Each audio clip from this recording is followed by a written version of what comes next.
The Ottoman Empire did not lose battles, not like this. Not to farmers with rusted swords and shepherds who couldn't read. By the autumn of 1457, the armies of Sultan Mehmed II had crushed every kingdom from Persia to Serbia. They had taken Constantinople, the unconquerable city, just 4 years prior. Their military machine was the most sophisticated instrument of conquest the medieval world had ever produced. And yet, on the morning of September 2nd, 1457, at approximately 5:47 a.m., that machine broke apart in a valley called Albulena. Somewhere between 15,000 and 30,000 Ottoman soldiers, the exact number remains disputed by historians, lay dead or captured in the mud. Their commander had fled. Their standards had fallen. Their supplies, their horses, their artillery, all of it belonged to the enemy now. The army that had marched into Albania to deliver a final crushing blow had itself been crushed. How did an army of roughly 10,000 Albanian irregulars annihilate a force 3 to 4 times their size? The answer lies not in superior weapons or divine intervention. It lies in the systematic exploitation of human psychology, specifically the psychology of overconfidence and the terrifying power of strategic absence. This is the story of the Albulena ambush, but more than that, this is a case study in how one man weaponized patience, geography, and betrayal against the greatest military power on earth. To understand Albulena, we must first understand the man who designed it, George Castriotti, known to history as Skanderbeg. Born in 1405 in the fortress town of Kruge, in the mountainous region of Mat, George was the son of John Castriotti, a prince of the Albanian highlands. His childhood ended abruptly in 1415, when he was taken, along with his brothers, as a hostage to the Ottoman court. This was not unusual. The Ottomans employed a sophisticated system of political control known as the devshirme. In some contexts, but for noble families, it functioned as a guarantee of loyalty. The Sultan kept the sons of vassal lords. If the father rebelled, the son died. If the father remained loyal, the son was educated, converted to Islam, and trained to serve the empire. This practice served multiple functions.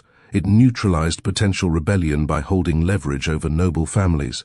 It created a class of administrators and soldiers who were culturally Ottoman but ethnically diverse, and it ensured that conquered peoples contributed their best bloodlines to the imperial apparatus. It was, in essence, a form of state to sponsor assimilation through psychological conditioning. George Castriotti was given the name Iskander B, Lord Alexander, a tribute to Alexander the Great, because even his Ottoman instructors recognized his extraordinary military aptitude. For 20 years he served the Sultan with distinction. He commanded troops against Hungarians, Serbs and Greeks. He learned siege warfare, cavalry tactics, logistics, and, most critically, the internal weaknesses of Ottoman command structures. He became, in every measurable sense, an Ottoman. But in November 1443, during the Battle of Niez, something shattered inside him. Historical accounts suggest he learned the full truth of his family's fate, that his brothers had likely been killed, that his father had died resisting Ottoman demands. The precise trigger remains unknown. What is known is that on the night of November 28, 1443, Skanderbeg deserted. He didn't flee alone. He took 300 Albanian cavalrymen who had also served under the Ottoman banner.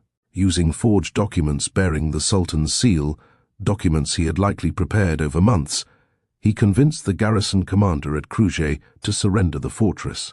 Once inside, Skanderbeg's men massacred the Turkish troops. By dawn on November 29th, the double-headed black eagle of the Castriotti family flew over the walls.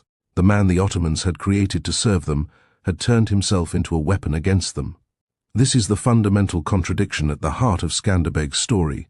He used the empire's own education to dismantle its authority. From 1443 to 1457, Skanderbeg waged an unrelenting guerrilla campaign against Ottoman forces. He unified the fractious Albanian clans at the League of Legge in March 1444, creating for the first time a coordinated military alliance among the highland tribes. He won battle after battle, 25 engagements by most counts, using tactics the Ottomans themselves had taught him. His strategy was brutally simple: never fight on open ground. Albania's terrain, jagged peaks, narrow gorges, dense forests, was a death trap for large conventional armies. Skanderbeg turned geography into his primary weapon. He lured Ottoman columns into valleys where their numerical superiority meant nothing. He attacked supply lines, burned depots, and vanished before reinforcements could arrive. The psychological toll on Ottoman forces was immense. Soldiers began to dread Albanian deployments. Commanders who had conquered empires found themselves humiliated by shepherds who melted into the mountains like smoke. But in 1455, fortune faltered. At the fortress of Berat, Skanderbeg made a rare tactical error. Overconfident after years of success, he advanced his forces into unfavorable terrain. The Ottoman commander, Extirpate, had prepared a devastating ambush. The Albanian forces were routed. Skanderbeg himself barely escaped. The defeat at Berat was not catastrophic in military terms. Skanderbeg's core forces survived, but its psychological impact was profound. For 12 years, the Albanian commander had seemed invincible. Now, the clans began to whisper. Perhaps the tide was turning. Perhaps submission to the empire was inevitable. It was in this atmosphere of doubt that the most painful betrayal occurred. Hamza Castrioti was Skanderbeg's nephew, the son of his elder brother. He had been raised in Skanderbeg's household, trained in his tactics, trusted with sensitive military intelligence. For years he fought loyally alongside his uncle, and many assumed he would inherit command of the resistance after Skanderbeg's death. But in 1456, Skanderbeg, now past 50 years of age, finally produced a legitimate male heir, a son named John. Overnight, Hamza's position changed. He was no longer the presumptive successor. He was a contingency, a footnote. The historical record does not give us access to Hamza's inner thoughts. We can only observe his actions. In the spring of 1457, Hamza crossed into Ottoman-controlled territory and presented himself to Extirpate. He brought more than his sword. He brought 20 years of intimate knowledge, troop positions, supply routes, clan loyalties, and, most critically, Skanderbeg's tactical patterns. He told the Ottomans exactly how his uncle thought, how he moved, where he was vulnerable. Historians and psychologists have long studied the phenomenon of intimate betrayal, treason committed not by strangers but by family members or close associates. The pattern often involves a perceived loss of status or inheritance, combined with an external actor who validates the betrayer's grievances and offers restoration of what was owed. Hamza's defection follows this template. Precisely, he was offered lordship over Albania in exchange for destroying the man who had, in his view, stolen his future. Sultan Mehmed II was ecstatic. For years, Skanderbeg had been an unsolvable problem, a man who knew Ottoman tactics too well to be defeated conventionally. Now, the Sultan had someone who knew Skanderbeg just as intimately. In late May 1457, the Ottoman army crossed the Albanian border. Contemporary chroniclers reported numbers as high as 80,000 men, though modern historians estimate the actual force at between 30,000 and 40,000 soldiers. Even at the lower estimate, it was an overwhelming concentration of military power. The army was commanded jointly by Extirpate, the general who had defeated Skanderbeg at Berat, and Hamza Castrioti, the traitor who knew every Albanian secret. The combination seemed unbeatable. Against this force, Skanderbeg could muster perhaps 8,000 to 10,000 fighters, highland clansmen, peasant militia, a small corps of experienced cavalry. Their weapons were often homemade or captured. Their armor was patched and rusted. On paper, the disparity was absurd. The Ottoman army advanced through the Mat River Valley, burning villages and seizing granaries. Resistance was non-existent. Skanderbeg's forces had simply vanished. For Extirpate, this confirmed everything Hamza had told him. The defeat at Berat had broken Albanian morale. Skanderbeg had finally accepted the inevitability of conquest. He had fled into the deep mountains, abandoning his people to their fate. But Skanderbeg hadn't fled. He had fragmented.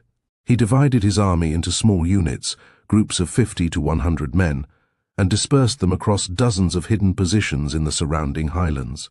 Some concealed themselves in caves. Others sheltered in valleys so remote that even local shepherds rarely visited them. They carried no standards. They lit no fires. They moved only at night. The Albanian population, fiercely loyal, revealed nothing. When Ottoman patrols interrogated villagers, they received blank stares and claims of ignorance. No one had seen the Albanian army. No one knew where Skanderbeg had gone. This was not retreat. This was psychological warfare. Military theorists call this technique strategic absence, or the vacuum strategy. By removing all visible resistance, the defending force induces a false sense of security in the attacker. Discipline erodes. Vigilance fades. The attacker begins to believe the war is already won, and in that belief lies the seed of catastrophe. Skanderbeg understood, perhaps instinctively, that the most dangerous enemy is the one you cannot see. The Ottoman army settled into the Albulena Valley, north of Mount Tumanishta. It was a defensible position with access to water and pasture. The commanders fortified the northern approaches, the direction from which any conventional attack would come, but left the eastern flank, facing dense pine forests, relatively unguarded. Days passed. Weeks passed. The summer heat of July gave way to the cooler temperatures of August. Boredom replaced anticipation. Soldiers gambled, drank, and wrote letters home boasting of easy victory. Sentries dozed at their posts. The disciplined war machine began to rust. By late August, the Ottoman commanders decided to withdraw. The campaign was a success. Skanderbeg was clearly defeated. There was no point maintaining tens of thousands of men in hostile territory when the enemy had ceased to exist. High in the mountains, Skanderbeg watched. He had spent weeks studying the Ottoman camp through the eyes of scouts who crawled within bowshot of the perimeter. He knew which sectors were well guarded and which were neglected. He knew the rotation schedules of the sentries. He knew that the eastern flank, the forests of Tumanishta, was their weakest point. On the night of September 1st, 1457, silent messengers ran through the highlands. The order was simple: converge on Tumanishta. No fires, no noise. Move like shadows. By 4 a.m. on September 2nd, nearly 10,000 Albanian warriors had assembled on the ridges above the Ottoman camp. They had marched all night through rain and fog. Many had traveled from positions more than 30 kilometers away. Skanderbeg climbed to an observation point and studied the valley below. The Ottoman campfires had gone out. Sentries stood motionless, some clearly asleep on their feet. The army that had marched into Albania as an unstoppable force now lay exposed and vulnerable. He divided his forces into 3 assault groups. Northern Strike Force, to attack the strongest defenses, drawing the commander's attention. Southern Strike Force, to cut off the primary escape route toward the river crossing. Eastern Strike Force, led by Skanderbeg personally, emerging from the forests to hit the camp's weakest point. At 5:32 a.m., the first assault group attacked from the north. The sound of war drums and metal striking metal shattered the silence. Ottoman soldiers stumbled from their tents, disoriented and half-dressed. But this was a feint. The real blow came from the east. Skanderbeg led his men out of the forest at a dead run. They covered the final 200 meters to the camp perimeter in near silence, using the chaos of the northern attack to mask their approach. An Ottoman guard, a young man whose name history has not preserved, saw movement among the trees. His eyes met Skanderbeg's. For one frozen instant, recognition passed between them. The guard turned to run, shouting in Turkish, "Skanderbeg! Skanderbeg is here!" There was no more time for subtlety. Skanderbeg raised his sword and gave the order. What followed was not a battle. It was a systematic dismantling. The Albanians attacked from 3 directions simultaneously, trapping the Ottomans in a shrinking pocket of confusion. Men who tried to form defensive lines were hit from the flanks before they could organize. The heavy cavalry, the sipahi, could not mount their horses. The animals had broken their tethers and were stampeding through the camp, adding to the chaos.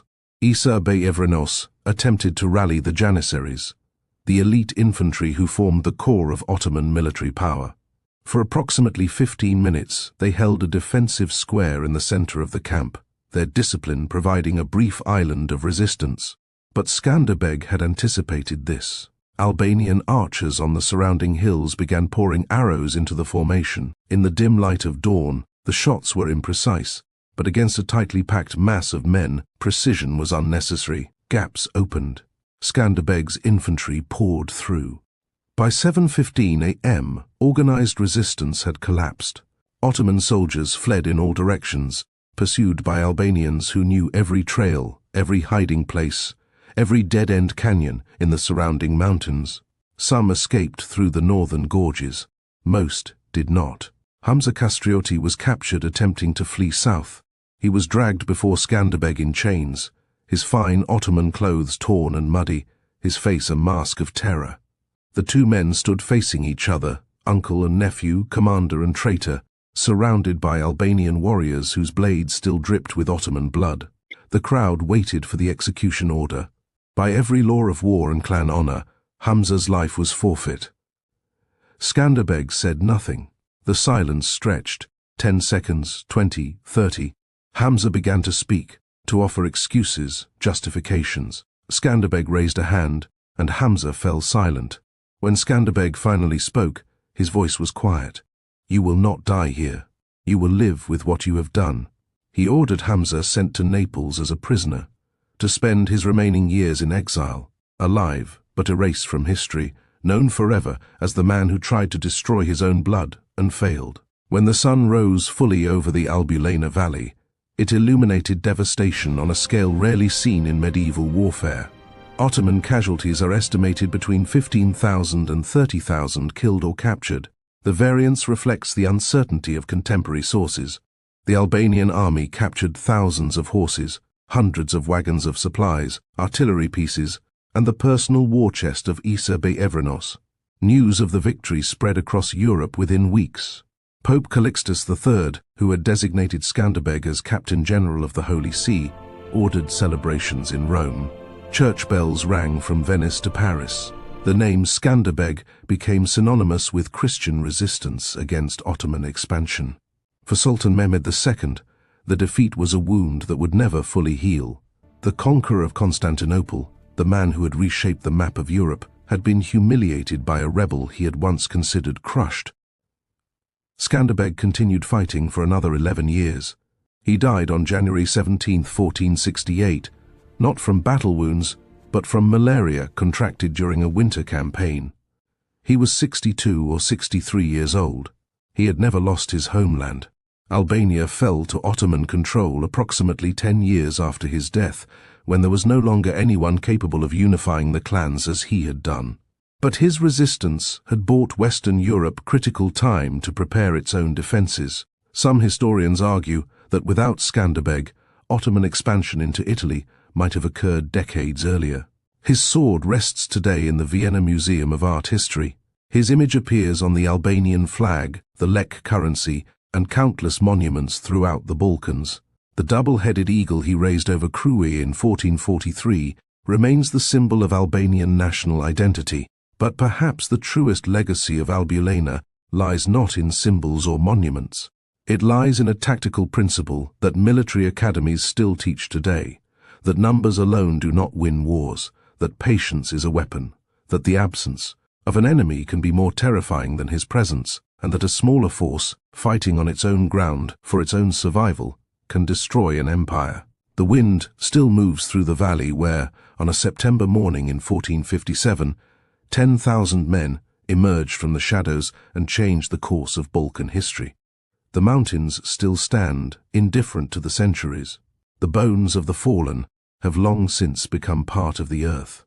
But the story remains, not because it is a story of triumph, though it is, but because it is a story of what happens when a man turns his education against his educators, when patience outlasts power, and when the geography of home becomes the instrument of liberation. His name was Skanderbeg, and 566 years later, Albania still remembers.